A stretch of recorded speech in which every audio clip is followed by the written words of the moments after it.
1982, where, because the whole city was just a whole different place back then. There was just such an incredible, I think I probably met you then. And there aren't a lot of people around now that were here then and that remember what that is. So I just printed out a couple of little excerpts from my diaries from back then. And because today is January 7th, I went back and found an excerpt from January 7th of 1976, so 34 years ago. And then I have one more from the next night. I'll show you trashy. Oh, this is the trashy part. Yeah. Well, the second part. Oh, okay. The first part. Wednesday, January 7th, 1976. I'm listening to Cleo Lane on the stereo and trying to psych myself up for my first meeting with the San Francisco Gay Writers Workshop, but I'm having a fit of paranoia. My writing is too personal to read to strangers.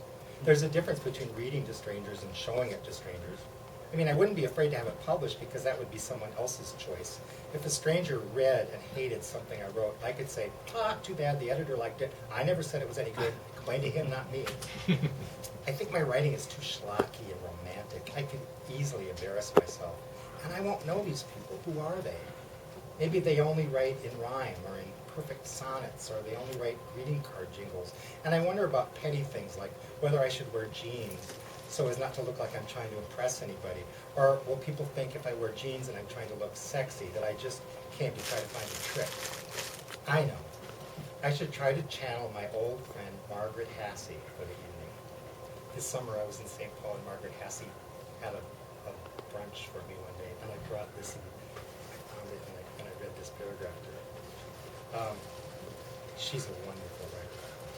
Margaret Hassey would arrive on time, be quiet and polite, make no apologies, talk firmly, softly, read only one poem, maybe two at the most, make sure they were really good ones, and not even bring any more with her.